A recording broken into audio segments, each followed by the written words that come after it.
Boa noite, meus amigos. Estamos aqui de volta. Como sempre, começamos o nosso programa invocando a Santíssima Virgem Maria, o Santo Padre Pio de Pietrelcina, para que rogue a Deus que nenhuma injustiça se cometa nesse programa. Queria antes de tudo, chamar a atenção de vocês para esta enquete que está vendo no site do Senado. Se o público aprova ou não a PL 122, a lei chamada Lei da Mordaça Gay. Eles já começaram essa enquete várias vezes e sempre que o resultado está indo na direção indesejada, isso é, sempre que o não está ganhando, eles zeram e começam tudo de novo. E já começa com, assim, 52% a favor da PL 122. Isso já aconteceu várias vezes. Quer dizer, o pessoal vai votando, então vai dando ali. A última vez que eu vi estava assim, estava 68% contra. Aí zerou e começa tudo de novo. Então, essa técnica vem sendo usada em todo o mundo. Isso não é uma coincidência, não é um erro, não é uma distração.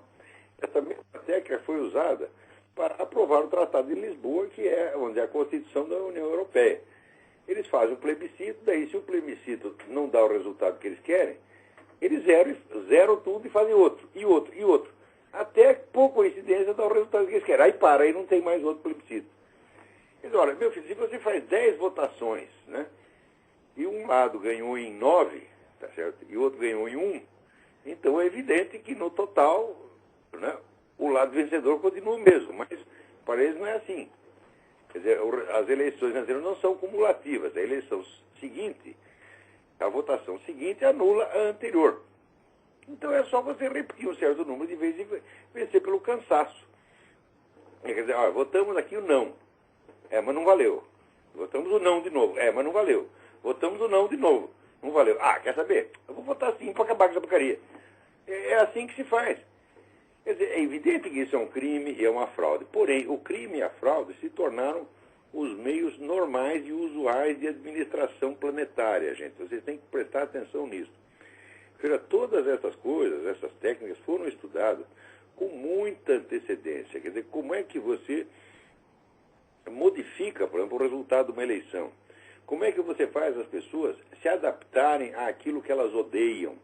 Mas tudo isso foi estudado, sobretudo, pelo Kurt Lewin no Instituto Tavistock de Londres. Quer dizer, isso, ele começou, eu acho que até, eu não tenho certeza, na década de 40 eu sei que já estava na pista dessas coisas, mas ele começou nos anos 30, eu não sei, tá certo? E, inicialmente, você vê que o próprio Kurt Lewin, disse que era um grande psicólogo, jamais ninguém, admiração ao Kurt Lewin, o próprio Kurt Lewin, ele começou com intenções muito boas. Né? Que a intenção era a seguinte, como é que esses alemães todos viraram nazistas e como é que nós vamos mudar a cabeça deles depois da guerra. Né? E houve, de fato, na Alemanha, empreendido pelos americanos, um esforço de reeducação, né, do povo alemão e todas as técnicas usadas foram desenvolvidas pelo Kurt Lewin. Mas acontece que depois o pessoal começou a usar isso para tudo o que eles querem. Quer dizer, uma coisa é a seguinte, é você convencer o sujeito a largar de ser nazista. Né? Como você pegar um criminoso, vamos reeducar o criminoso para ele tirar essa ideia da cabeça dele, quem sabe ele cria uma aversão por essa conduta criminosa, etc, etc. Só que agora a coisa está sendo usada para mudar todas as opiniões que essa elite globalista julgue inconvenientes ou lesivas, mas de acordo com a cabeça deles. Entendeu? Então isso quer dizer, o que foi um instrumento, na Alemanha foi um instrumento para educar as pessoas para a democracia, se transformou, vamos dizer, num meio de manipulação totalitária absolutamente contra o qual você não tem defesa. Quer dizer, a única defesa é você conhecer o processo e saber o que está sendo feito, né? E você entender qual é a regra do jogo. Mas esperar que a maioria da população entenda isso é inviável. O que nós temos que fazer, vamos dizer, como essa operação é empreendida por uma elite altamente preparada, o que nós temos que fazer é uma outra elite altamente preparada que compreenda a regra do jogo e consiga desmontá-lo. Quer dizer, o povão não tem a menor condição de reagir, se bem que de vez em quando o tiro sai pela culatra, a operação dá errado. Mas, se Se deu errado, não tem importância. Você faz de novo, e de novo, e de novo, e de novo, e de novo, até dar certo. Por exemplo, esse negócio da PL 120. Hoje saiu um artigo no Estadão, assinado por um idiota chamado Antônio Prata, que eu vou pegar aquele artigo e usar, né, como um objeto de estudo. Quer dizer, um cocô que você manda para o laboratório, vamos examinar. E ali, vamos dizer, você tem 3 ou 4 regras do que eu chamo lógica brasiliensis. Quer dizer, a regra número 1 da lógica brasiliensis, quer dizer, o processo mental que se tornou generalizado e quase obrigatório no Brasil, a regra número 1 é o seguinte: nunca prove nada, sempre dê por demonstrado aquilo que você pretende demonstrar, sempre, sempre, sempre, sempre, sempre. Quer dizer, você já toma como premissa da sua argumentação aquilo que você deseja provar. Então, como esse Antônio Prata é a favor da PL 122, é um gaysista fanático louco, então ele raciocina como se o leitor fosse também um gaysista fanático louco, que já aceita a premissa dele, ao qual nada precisa ser provado, nada precisa ser demonstrado. Né? Por exemplo, ele acha que é terrivelmente antidemocrático você rir de uma piada do Juca Chaves a respeito de gay. Agora, não é antidemocrático. Né? O seu Luiz Mota, por exemplo, andar espalhando aí que entre Jesus Cristo e São João havia um caso homossexual. Então, é claro que quando o Mota fala isso, ou quando eles fazem aquele calendário em que os santos aparecem, os apóstolos aparecem como travestis, eles estão ferindo os sentimentos de milhões de pessoas. Tá certo? Porém, isso para eles não existe. Então, qual é a premissa? Você não tem o direito de ter outros sentimentos senão aquilo que nós temos. Se você tem outro sentimento, ele não é reconhecido como existente. Tá certo? E, se for reconhecido como existente, ele será dado como um escândalo. Como uma coisa absolutamente inaceitável, maligna. Então, isso quer dizer que o simples fato, né, de você seguir uma religião, de você acreditar num corpo de doutrina e você ter se imbuído dos sentimentos inerentes àquela religião, já te torna um réprobo, né, uma pessoa socialmente destrutiva. O que é socialmente construtivo é você ensinar as crianças a praticar a homossexualidade desde pequenininho. Agora, mesmo supondo-se que, não admitindo a hipótese de que esta posição gay fosse viável e defensável, ela teria que ser provada e discutida, mas ela não pode ser provada e discutida. Então ela é imposta como fosse uma coisa que você já concorda. E se você não concorda, há algo de errado em você. Então, esse é um processo de inibir a cabeça do público, de proibir você de pensar o assunto. E tudo isso foi também, se vocês estudarem direitinho as obras do Kurt Lewin e outros, vocês verão que tudo isso foi pensado com muita antecedência e está sendo aplicado em escala planetária, de modo a tornar as pessoas incapazes de reagir aos fatos mais óbvios. Você vê o que está acontecendo aqui nos Estados Unidos. O senhor Obama já tem dado várias mensagens visuais da mais alta significação. Por exemplo, todos os políticos aqui, em cerimônias oficiais, eles sempre usam, vamos dizer, um alfinete na lapela com a bandeira americana. Todos os partidos sempre usaram. O Obama tirou e não usou. Uma coincidência. Depois aparece o Obama várias vezes, quando houve o nacional. Aqui a regra é o seguinte: se você é militar, você presta continência, e se você é civil, você põe a mão no coração, quando se toca o hino nacional americano. Né? Aqui, isso sempre foi seguido muito mais à risca do que no Brasil. No Brasil a coisa é mais informal, mas aqui não, aqui é formal, essa é a obrigação. O Obama houve cruzando as mãos em cima do saco, houve o hino nacional cruzando as mãos em cima do saco. Já fez isso várias vezes. Logo após ele ter dado essa demonstração de que ele é totalmente indiferente e insensível a essas regras de polidez patriótica, o que ele faz? Ele abaixa a cabeça perante o rei da Arábia Saudita e abaixa a cabeça perante o primeiro-ministro chinês. Quer dizer, perante os símbolos nacionais, ele é só altivo e independente. Perante o inimigo, é subserviência. Fala, mas a mensagem visual é claríssima. Se vocês acham que isso aí é uma iniciativa do senhor Obama, uma pura falta de educação do senhor Obama, não é. Isso é calculado, gente. Você faz isso umas 20 vezes, você vai ver as pessoas começarem a ficar inibidas de pôr a mão no coração quando ouve o hino nacional americano. Porque o presidente não põe. Então significa o seguinte, ele inaugurou uma nova regra. Agora, perante o rei da Arábia Saudita, ele quase se ajoelha. Nós sabemos por que ele faz isso. Porque toda a carreira política dele foi subsidiada por potentados sauditas. E se você... Outro dia apareceu no YouTube uma coletânea das declarações do Obama a respeito do Islã. É uma coisa assim, vamos dizer, de um amor e uma devoção sem fim. Quer dizer, uma adoração ao Islã. Quer dizer, as coisas maravilhosas que ele fala do Islã, ele jamais falou a respeito do cristianismo ou do seu próprio país. Ninguém mereceu do Obama palavras de louvor tão entusiástico quanto o Islã. Né? Além disso, ainda tem aquele famoso lapsus linguae, um dia que ele falou, minha fé islâmica. Eu digo, você começa a somar essas coisas todas, eu digo, peraí, isso aí não pode ser coincidência. Esse conjunto não pode ser coincidência. Porque nós temos que raciocinar que nem raciocinava olha, esse Joe McCarthy. Eu sei que dar razão para o Joe McCarthy em qualquer coisa, mesmo quando ele diz a verdade óbvia, é politicamente incorreto. Mas ele dizia o seguinte, se essas coisas fossem apenas erros ou lápis, não é possível que os caras errem sempre contra nós. Se são apenas erros, né? O erro às vezes prejudica um, às vezes prejudica o outro, mas erros que sempre prejudicam o mesmo, realmente não é possível, né? Vamos supor, você está andando pela rua, seu vizinho tem um cachorro. O cachorro deixa todo mundo passar e morde você.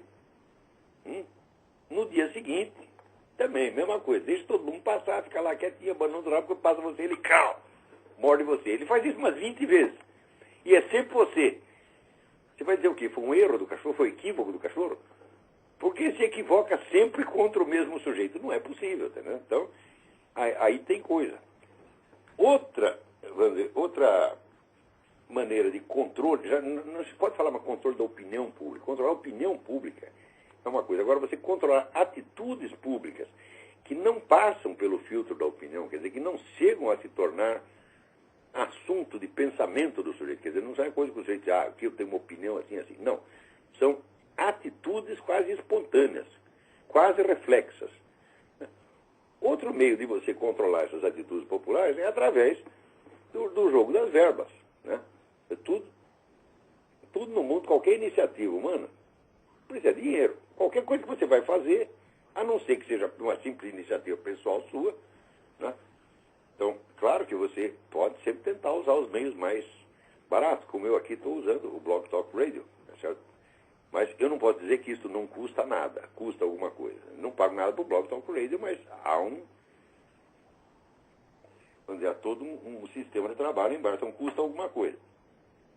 Então, toda iniciativa humana tem essa mediação, né, do dinheiro. Quer dizer, o dinheiro é o elemento que permite na sociedade você transformar uma coisa na outra. O dinheiro foi feito para isso. Quer dizer, ele tem uma função quase alquímica, ele é um meio de ação. Aliás, na verdade, ele não é um meio de ação, ele é um meio de você conquistar meios de ação. Mas, então, em princípio, vamos dizer, não deve ser o dinheiro que determina o que você vai fazer com ele. E ao contrário, você tem o dinheiro, você faz o que você quiser com ele. Porém, na prática, quando você não tem os meios, mas você precisa do dinheiro,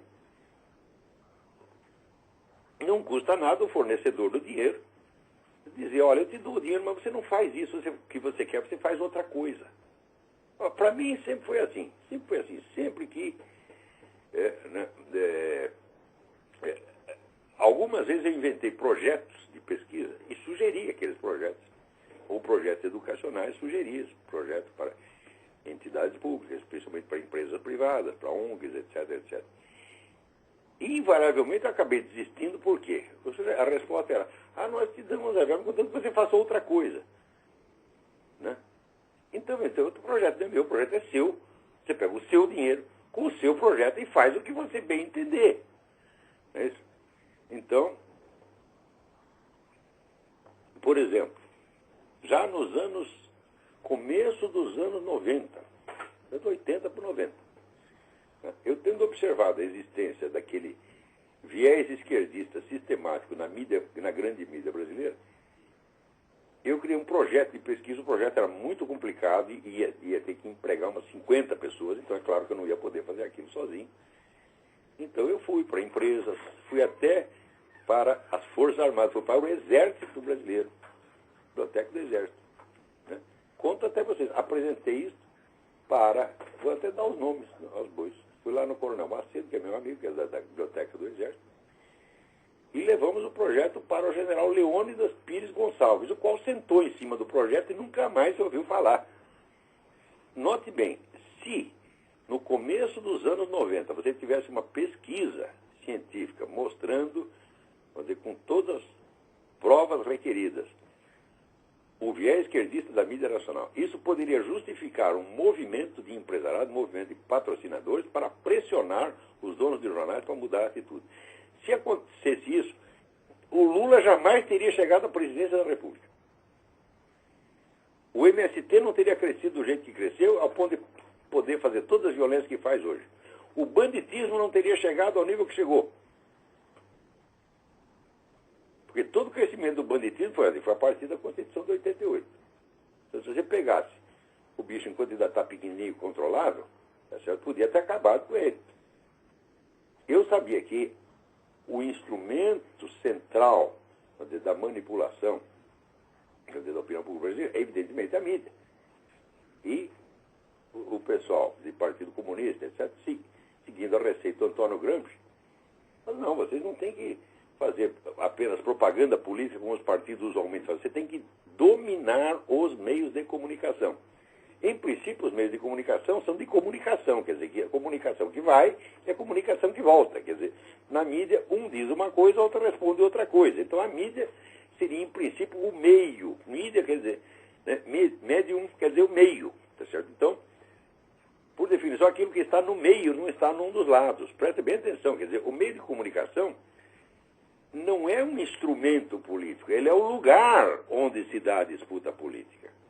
É assim como se você tem sei lá, um estádio de esporte, lá tem um ringue de boxe, o dono do estádio, o dono do ringue, né? Ele não é ele que vai lutar, tá certo? Então, ali é o lugar onde se dá a luta. Muito bem. O Antônio Gramsci já chegou à conclusão, falou, não, mas para que nós vamos apenas dominar os meios de propaganda política usual? Nós temos que dominar a própria circunstância, o próprio cenário onde se dá a disputa, de maneira que acontecer, a gente ganha sempre. Sempre, quer dizer, invariavelmente. E isso aí é exatamente os meios de comunicação. Então, como é que você faz? Você vai ocupando espaço e você vai gradativamente, cuidadosamente, mudando, por exemplo, os critérios de seleção de notícias.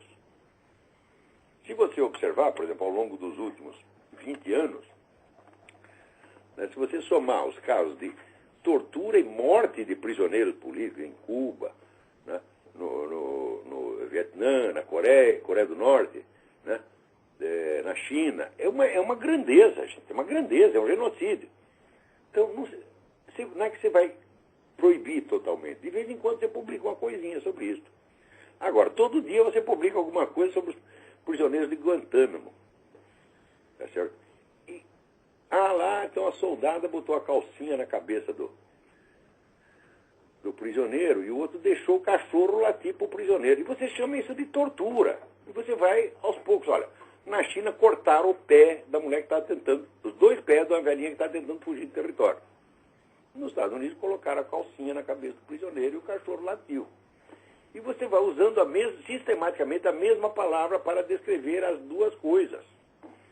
Daqui a pouco, né, você vê, não faz parte das habilidades normais do cidadão inventar a sua própria linguagem. Ele usa a linguagem a que ele tem acesso nos meios de comunicação e na escola. E se ensinaram ele a falar assim, ele vai falar assim. Por quê? Não é que ensinaram, chegaram, meu filho, você deve falar assim. Não, não, não. Se falar isso, pode suscitar discussão. O cara pode dizer, não, eu não quero falar assim. Agora, se automaticamente todo mundo já começa a falar assim e não há a hipótese alternativa, então somente um gênio vai pensar uma hipótese alternativa. E você sabe que as populações não são constituídas maciçamente de gênios. Então isso aí dá aos humanos o controle total. Né? Então, você veja, esse negócio das fontes de dinheiro para pesquisa e para ONGs, hoje é a coisa decisiva no mundo. Porque cada um desses bilionários que financia essas coisas, ele tem seus próprios planos. Então, é claro, ele só financia aquilo que combina com os planos dele.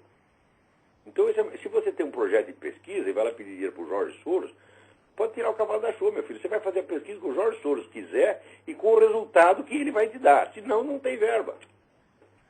Isso é assim hoje, quer saber, em toda a medicina mundial. Você não pode mais confiar em nenhuma pesquisa médica porque o dinheiro está correndo solto.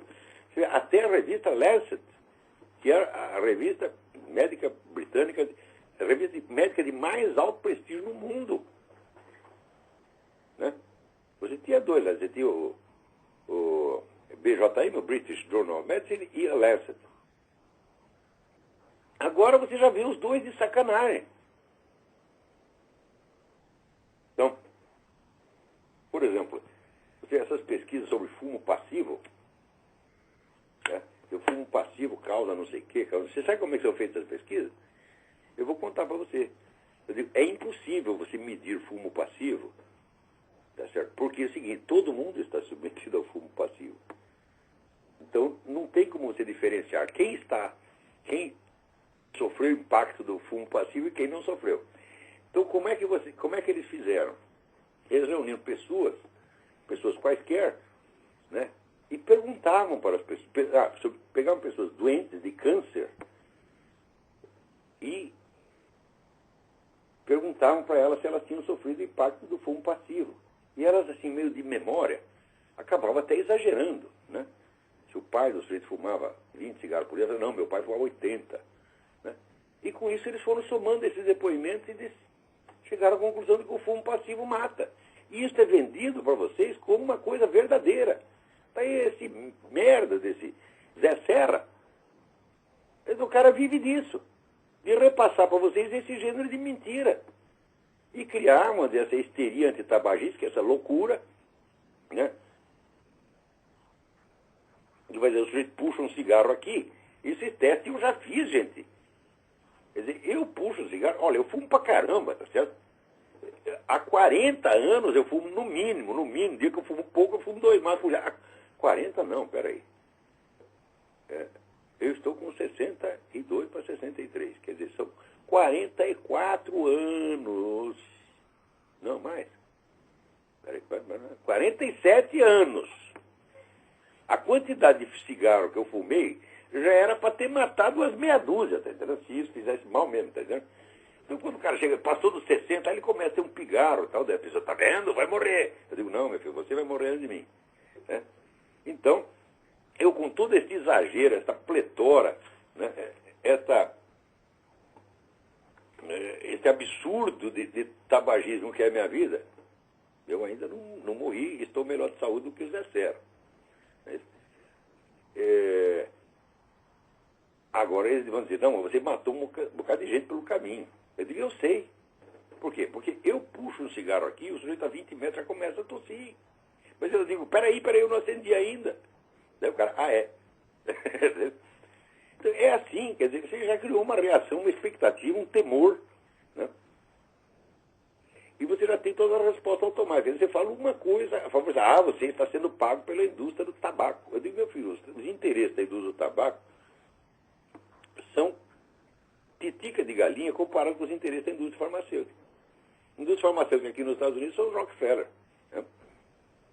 Agora, através desse negócio da circulação de verba, você domina tudo daí. Aqui uma notícia que chega na coluna do meu amigo Cliff Kincaid. O Jorge Soros que é ateu declarado, pró-comunista, né? Pró-gay, pró-aborto, pró-tudo. Ele está financiando o quê? Grupos católicos. Financiando. Isso é um eufemismo. O Jorge Soros não financia nada. O Jorge Soros dirige. Ele dá dinheiro para você fazer o que ele, Jorge Soros, quer. Não é que ele vai, estou aqui, né, fabricando, sei lá, salsicha, preciso de um dinheiro. Entendeu? Eu vou lá pedir dinheiro para o Jorge Soros para ele investir na minha banquinha de salsicha. Falo, não, ele diz, não, agora você não vai vender mais salsicha, meu filho. Você vai vender sorvete, porque eu quero que você venda sorvete. Senão não tem dinheiro. Então, esse catolicismo dessa gente que aceita dinheiro do Jorge Soros vai praticar o catolicismo do Jorge Soros. Tá certo? Agora você não tem como reagir a essas coisas. Não tem. Né? Então, você veja, por exemplo, aqui essa semana apareceu aí o senador Álvaro Dias, né, dizendo que na Petrobras o desvio nas obras administradas pela Petrobras já chegou a um negócio de bilhões de dólares. Tá certo? No entanto, não pode investigar. É proibido saber. Tá certo? Então, é assim que os caras... Quer dizer, não tem que... Como se pode ser contra uma investigação, meu Deus do céu? A investigação é o que? É a busca da verdade. A investigação não é uma acusação. Não pode nem investigar. Que nem um idiota que essa semana eu perguntei para ele se ele podia ser testemunha num caso, que ele dizia que o terceiro está dizendo. Daí ele já... Não, você quer me processar? Ele falando, mas peraí, meu filho, eu perguntei se você podia ser testemunha. Ele já tem esse temor, quer dizer, você não pode discutir o assunto. A discussão ficou proibida, a investigação ficou proibida. Né? Eu já vi isso acontecer também na justiça. Né? Um caso que, bom, no fim das contas eu me saí bem no caso, mas porque mudou de juiz. Senão teria sido ferrado, porque era um juiz que não queria saber das coisas. Então você pedir a anexação de um documento, não pode. Pede a convocação da testemunha, não pode. Epa, peraí, então a sentença já está pronta. Quando eu cheguei aqui já está a sentença pronta. No fim dei sorte, o negócio mudou de juiz, foi para na mão do outro, que era bem melhorzinho. Mas, aqui, olha aqui. O deputado Pete Hoekstra, que é o representante principal do Partido Republicano no Comitê de Inteligência da Câmara dos Deputados aqui nos Estados Unidos, ele queria fazer uma investigação sobre o que se passou em Fort Hood. O que se passou lá é muito simples. Quer dizer, um muçulmano louco, que várias vezes já tinha tinha espalhado ali a sua convicção de que os muçulmanos têm todo o direito de matar americano, né?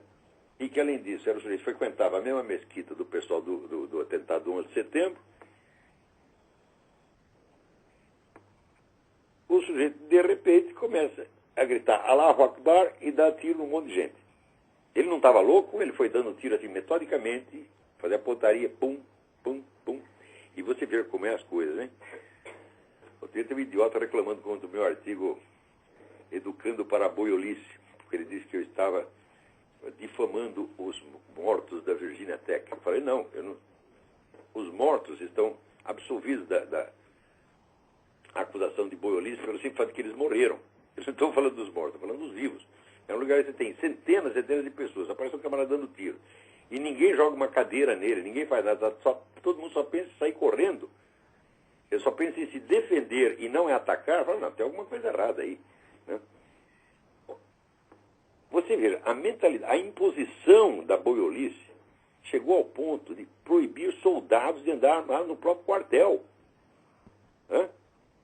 Isso quer dizer que contra qualquer quartel americano, um sujeito armado pode fazer estrago lá dentro, como de fato fez. Vai dizer que isso não foi de propósito? Que essa lei não foi feita para isso? É claro que foi feita para isso. Essa lei foi feita para facilitar a atividade do terrorista. Agora, depois que o sujeito comete o atentado, mata 13 e fere 31, não pode dizer sequer que ele é muçulmano, quanto mais terrorista. Agora, não é só isso.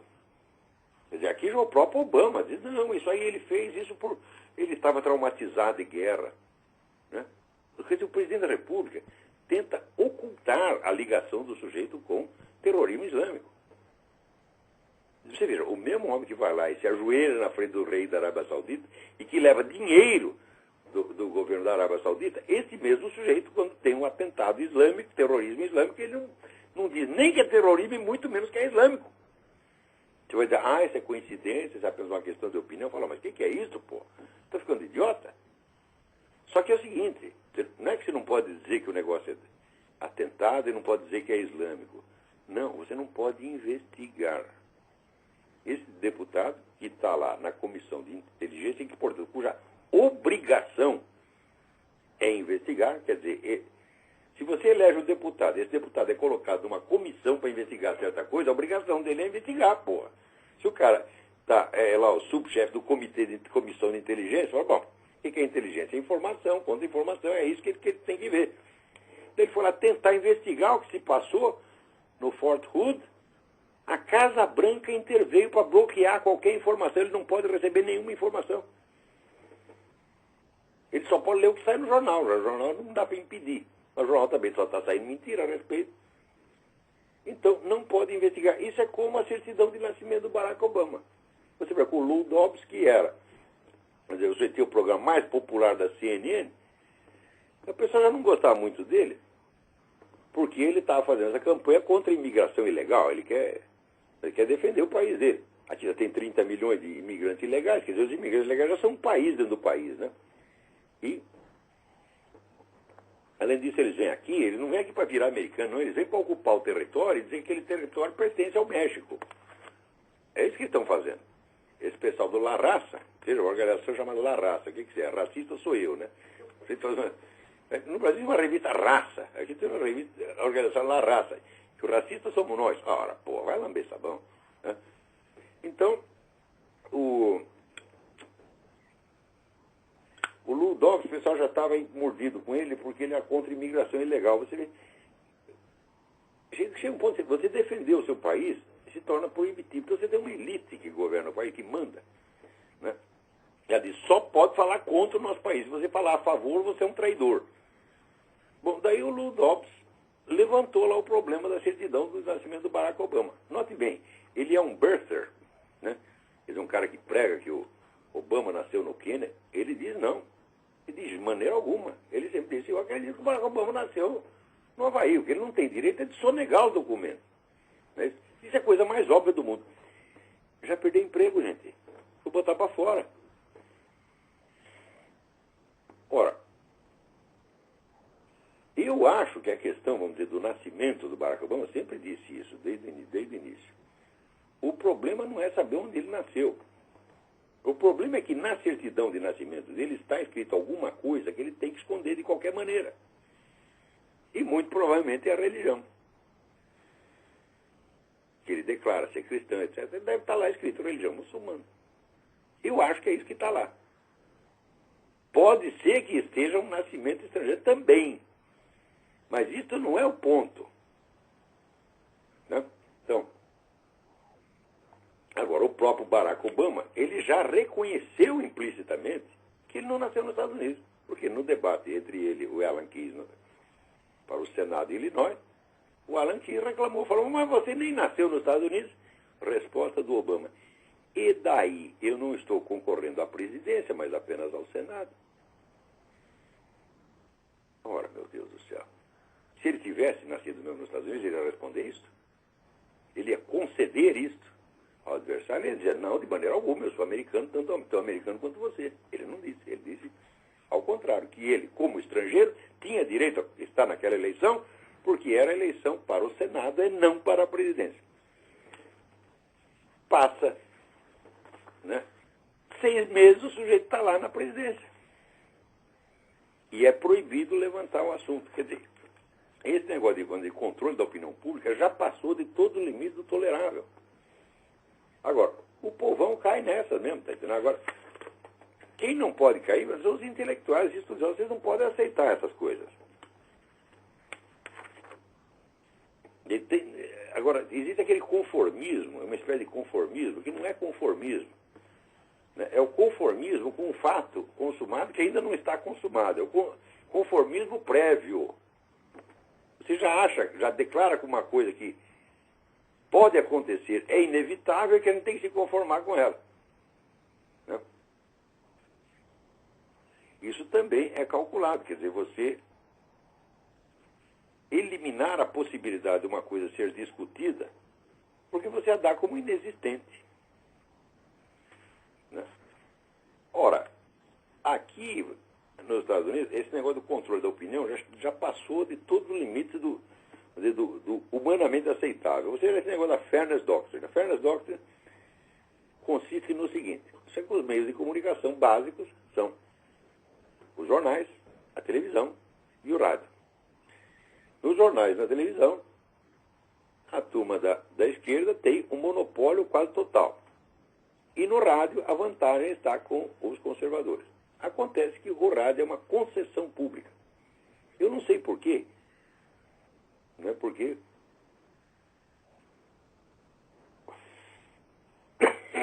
que eu saiba, a atmosfera onde circulam as ondas de rádio é um território livre. Agora o governo declara que ele é o dono do ar. Então você, com o seu próprio dinheiro, você monta uma estação de rádio e daí você tem que obter a concessão do governo, porque o governo diz: eu sou o dono do ar, meu filho. As suas ondas vão atravessar aqui o meu território. Isso é a existência, a concepção do rádio como concessão do governo. Se dissesse que o governo concede para você os meios materiais, daí está certo que ele regulamentasse alguma coisa.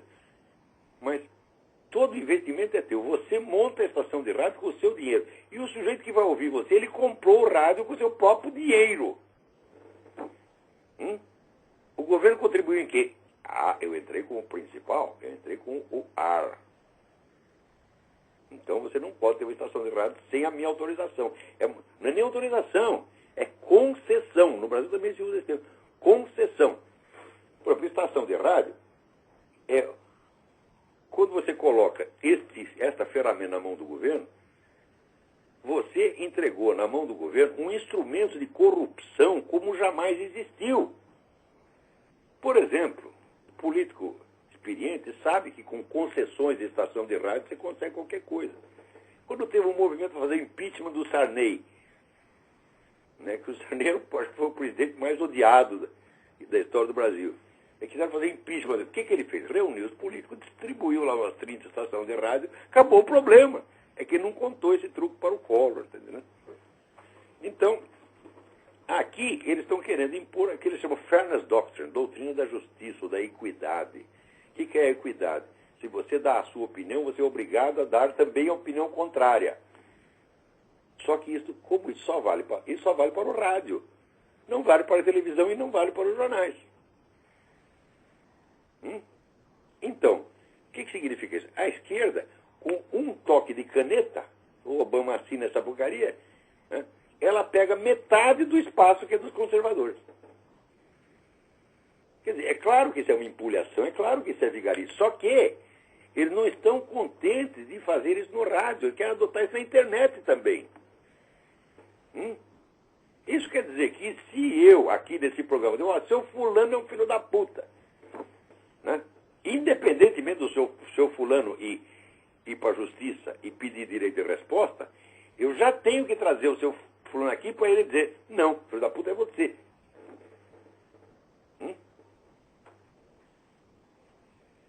Então isso quer dizer que a divisão do espaço da comunicação fica completamente desigual sob a desculpa de igualdade.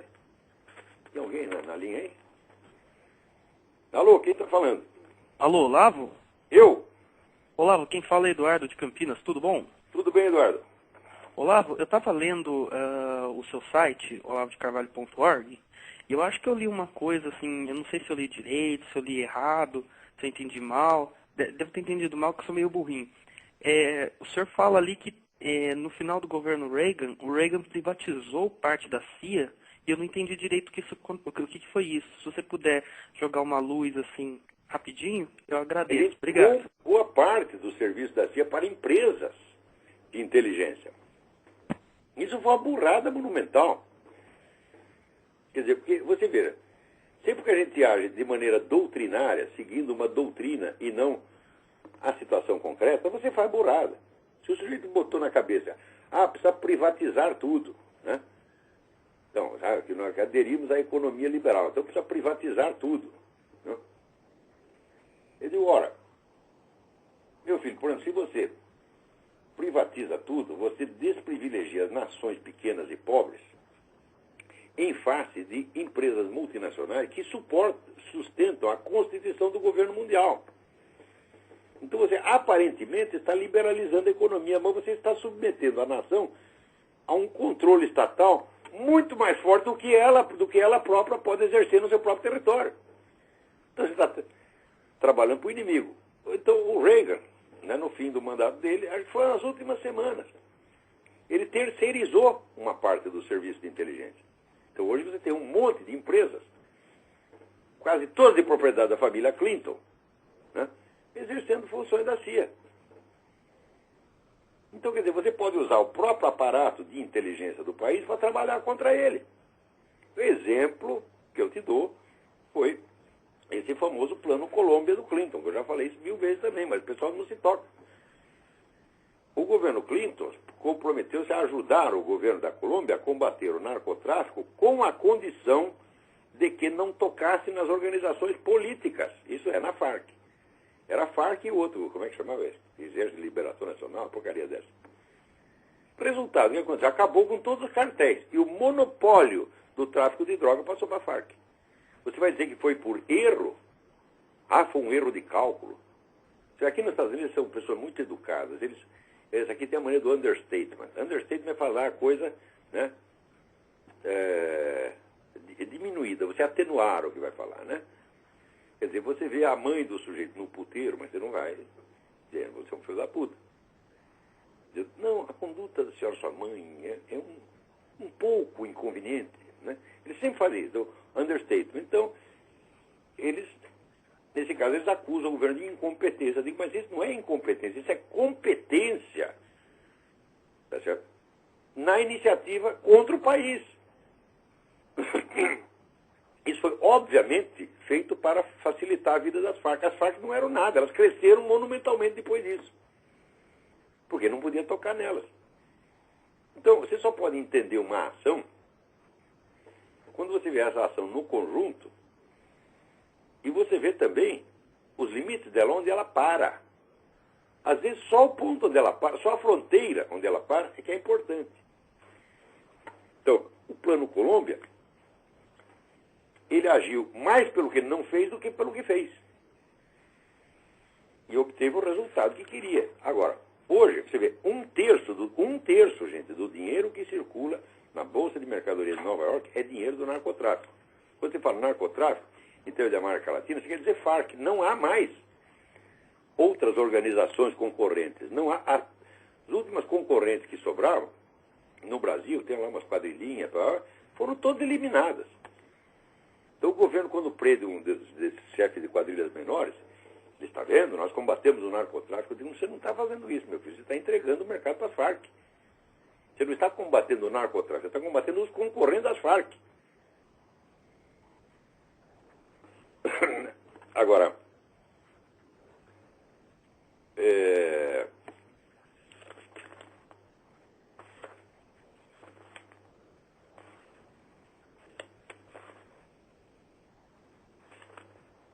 então, agora com esse negócio de Fairness Doctrine e todos esses meios de controlar a circulação de opiniões que os caras têm, a coisa virou uma briga totalmente desigual.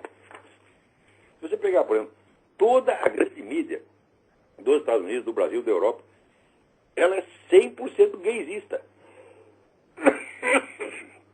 O argumento contrário não entra. Quando entra, assim, você faz 1000 matérias a favor de uma coisa e deixa um sujeito reclamar um pouquinho.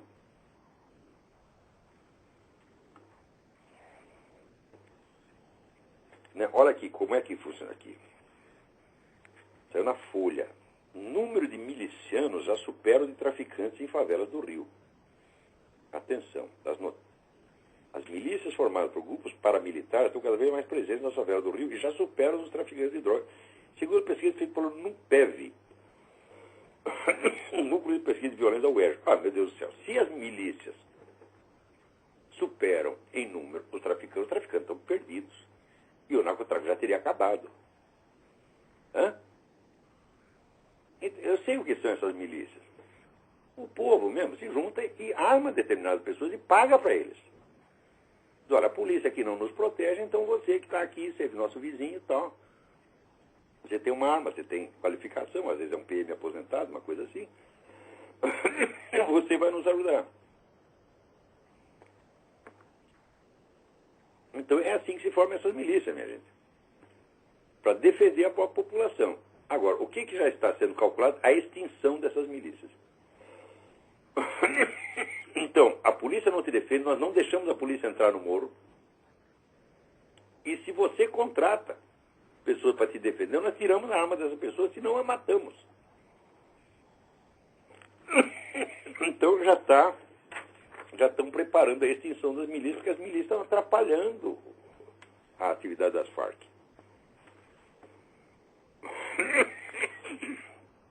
Agora aqui. Alô, quem é? Lavo. Sim. Oi, boa noite, é Fernando aqui do Butantan, São Paulo. Como é que está o senhor? Tudo bem? Tudo bem?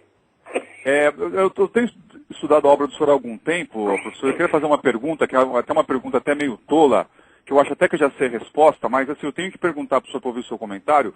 Professor, não existe um método não revolucionário de a gente, nós conservadores, usarmos métodos revolucionários, digamos assim, contra o inimigo, fazer o feitiço virar contra o próprio feiticeiro?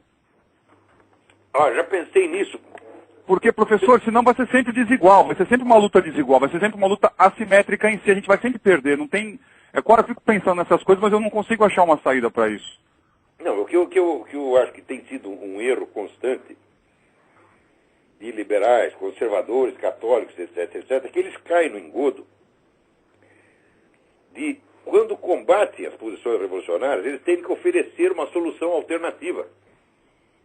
Então, resultado, você acaba tentando criar um movimento revolucionário contra o movimento revolucionário.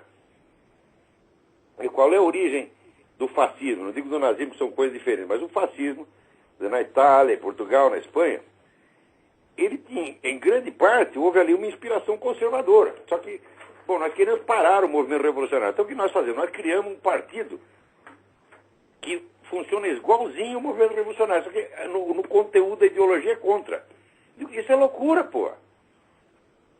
Nós temos que combater a ideia mesma do movimento revolucionário. Qual é a ideia? A ideia é o seguinte: revolução é a proposta de uma mudança social profunda a partir da concentração do poder. Quem quer que apresente um projeto deste tipo, pouco importando o conteúdo ideológico da coisa, deve ser condenado como revolucionário. E a pessoa vai dizer, mas o que se oferece como proposta alternativa? Não tem alternativa. O movimento revolucionário é crime. Você não tem que ter uma alternativa ao crime. Você tem que simplesmente combatê-lo. Você tem que se concentrar no lado negativo do trabalho, no lado negativo, repressivo e destrutivo. Você não tem que oferecer proposta alternativa. Por exemplo, para você combater o narcotráfico, tem que ter uma proposta alternativa? Sim, você está lá estuprando a menina de 3 anos, você vai lá e para ele. Ele diz, qual é a sua proposta alternativa? Tem que responder, alternativo caralho, pô. Você para com isso já. Nós não temos que decidir o destino do mundo. Nós temos apenas que eliminar o mal que está ao nosso alcance. Agora, professor, do ponto de vista psicológico, por que o ser humano vive sempre tão refém dessa ideia futura de uma utopia? Por que a gente não consegue simplesmente esquecer um negócio desse e enxergar a realidade assim? Parece que o ser humano vive sempre refém. Karl Marx, por exemplo, vive disso, né? Vive de vender uma utopia. As pessoas vivem isso. E as pessoas acreditam nisso. Então o que acontece é que quando você é contra uma utopia, você inventa uma utopia contrária. Então o pessoal não sai, vamos dizer, do jogo revolucionário. Quer dizer, esse pensamento utópico, ele dominou o mundo, esse pensamento revolucionário dominou o mundo de uns 3 séculos para cá. Ele não é inerente à condição humana. Ele não existiu sempre, ele apareceu num certo momento da história e ele vai desaparecer. Agora, se nós não o combatemos na raiz, se nós combatemos apenas certas manifestações do movimento revolucionário, mas no fundo aceitamos o princípio revolucionário, que é o de reformar toda a sociedade a partir de uma concentração de poder, nós continuamos dentro desse jogo. Nós temos que parar isso. A pessoa diz, mas tem uma proposta de mundo melhor. Eu não quero um mundo melhor, eu só quero que vocês parem de piorá-lo. Você está entendendo? Entendi, professor. Porque assim, dá a impressão que assim, uma vez criado esse negócio, nunca mais ninguém vai conseguir desinventar isso daí. O sujeito está batendo em você. E você consegue segurar a mão dele. E forçar ele a parar de bater em você. Daí ele vai dizer, qual é a alternativa que você oferece? Qual é a sua proposta? Quer dizer, para combater o mal mais óbvio e patente, não é preciso ter alternativa. Quer dizer, a própria ideia de alternativa já pressupõe que tudo que possa vir de bom tem que vir através de uma elite revolucionária. E por que não deixar as coisas... Será que a sociedade mesma, dentro da imensa variedade de situações que enfrenta, ela não pode encontrar suas próprias soluções quando ela parar de ser atormentada pelo discurso revolucionário? Quer dizer, o discurso revolucionário pressupõe que um certo grupo ativista tenha soluções para tudo. Não adianta nada opor a isso um outro grupo ativista que, com a ideologia contrária, também oferece soluções para tudo. Então, se você estuda lá, estude. Quer dizer, a proposta comunista é a proposta fascista. Você vai ver que, em certos pontos, elas são radicalmente opostas. Mas na estrutura são idênticas. Porque é a mesma coisa. Nós vamos construir aqui um mundo melhor e, para isso, nós precisamos concentrar o poder nas nossas próprias mãos. Então, o sujeito falou isso. Não interessa se ele faz isso em nome disso ou daquilo, está entendendo? Interessa a substância do que ele está fazendo. Agora, professor, a possibilidade do movimento revolucionário se extinguir por si mesmo está completamente descartada. Isso nunca vai acontecer, né? Nada se extingue por si mesmo. Alguém tem que fazer contra. E o que é fazer contra? A gente tem que criar movimentos que rejeitem qualquer proposta revolucionária, rejeitem e denunciem como criminosa qualquer proposta revolucionária. O sujeito propôs um mundo melhor. Você quer um mundo melhor? Eu também quero. Como é que nós vamos realizar? Precisamos da concentração do poder. Acabou. E a face mais satânica disso, professor, é que a pessoa faz isso em nome do bem, né? Não, eu quero um mundo melhor, eu quero um mundo melhor. O sujeito acha que está querendo bem para a humanidade, está destruindo tudo. Esses dias eu estava lendo um livro de um sujeito chamado René de La Tour du Pin. É considerado um grande mestre do pensamento político católico francês. Então ele está lá, evidentemente, combatendo o movimento revolucionário. Então o que ele vem? Ele vem com a proposta da sociedade cristã. Eu digo, e como é que nós vamos realizar a sociedade cristã? Através da concentração do poder. Minha resposta, meu filho, você pega a sua sociedade cristã e enfia no cu.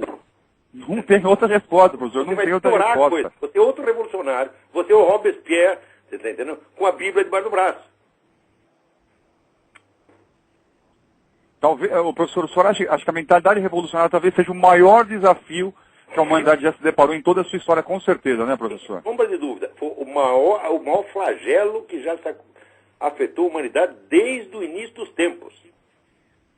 O movimento revolucionário, no total, nos últimos 3 séculos, foi a causa de todas as guerras, de todos os conflitos, de todos os genocídios. Não há terremoto, epidemia que possa concorrer com isso. Nossa, parece que é uma semente, que é uma coisa que não poderia ter sido inventada, né? Não poderia ter acontecido, mas aconteceu. Uma caixa de Pandora que, uma vez aberta, a possibilidade de voltar atrás é quase que impossível, né? Caixa de Pandora. É contra isso que nós temos que lutar dia e noite. Não é assim por uma sociedade melhor. Não, nós temos que lutar para parar de piorar. Sem dúvida, professor. Viu? Bom, enfim, pelo menos a gente vai tentando entender esse movimento. Já é a única coisa que a gente pode fazer mais imediatamente é entender esse negócio, né? Para você combater uma doença, precisa de uma proposta alternativa? Não precisa, isso é absurdo. Precisa. É só acabar com a doença. E é um dos truques que os esquerdistas sempre usam, né? Você fala uma série de argumentos e fala, o que você quer? O que você vai dar no lugar? É como se você tivesse que defender. E aí você cai no engodo. E você, exatamente, se a pessoa não tem treino para isso, a pessoa acaba caindo, né? Claro. Você fica gaguejando, não sei. Claro. Quer dizer, tá bom, professor. É que toda a sociedade é má.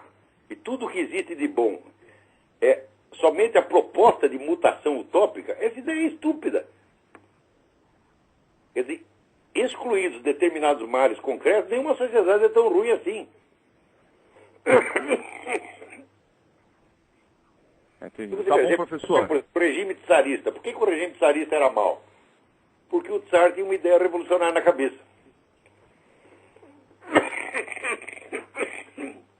Ele achava que ele, através, dominando tudo, podia fazer a sociedade melhor. É esse. O tsar era tão revolucionário quanto os comunistas. Isso é muito engraçado, professor. Isso é muito engraçado. O nosso imperador, Pedro II, jamais foi revolucionário. É. Porque ele não intervia na sociedade. Ele deixava a sociedade fazer o que quisesse. Ele não queria uma sociedade melhor. Ele falava, se vocês quiserem uma sociedade melhor, vocês vão fazendo aí do seu jeito. Então, esse foi um grande governante. E o que nós fizemos com o sujeito? Demos um pontapé na bunda, mandamos para a Europa. E daí enchemos lá de general louco, tipo Floriano Peixoto. Caras com ideia revolucionária na cabeça. O que eles fizeram? Fizeram uma revolução atrás da outra, um golpe de Estado atrás do outro, e a coisa não parou até hoje. Que coisa terrível, professor. Coisa terrível. Que coisa terrível. Tá bom, professor. Um abraço, obrigado e parabéns pelo trabalho do senhor, viu? Obrigado. Até mais, tchau, tchau. Obrigado. Até mais. Eu acho que não dá mais tempo, nosso tempo está acabando aqui. Tem mais alguém na linha? Cabe mais um? Alô, quem é? Alô, é Vitor do Rio de Janeiro? Vitor, tudo bem? Fale rápido que o nosso tempo está acabando. É sobre alarmismo da medicina. Antigamente, a cirurgia de circuncisão tinha justificativa apenas na fimose, mas atualmente se diz que protege contra DST, câncer de pênis. O senhor acha que é uma mutilação genital também como a circuncisão feminina? Olha, eu sinceramente não sei. Eu acho que circuncisão não protege contra coisa nenhuma. A circuncisão é um negócio simbólico para marcar que você pertence a certa comunidade judaica ou muçulmana. Vai dizer que isso... A cirurgia tem crescido entre os cristãos com justificativas médicas. Olha, a medicina hoje é um grande instrumento de controle social e de empulhação da humanidade. Sim. Cuidado, meu filho. Quer dizer, a medicina junta ali o que tem de melhor e o que tem de pior na humanidade, né?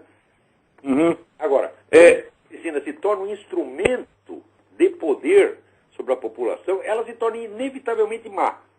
Como, por exemplo, agora essa farsa dessa gripe suína aí, que está matando não sei quantas vezes. Matou 3.900 pessoas em quanto tempo? Em 6 meses? Mas o que é isso, minha gente? Isso aí não é risco nenhum. Tá certo? Eu peguei esse raio dessa gripe, cara, ela não mata ninguém. Ela enche o saco, mas não mata. Obrigado, professor. Obrigado, eu. Então, olha, acabou o nosso tempo aqui. Então, até a semana que vem. Muito obrigado.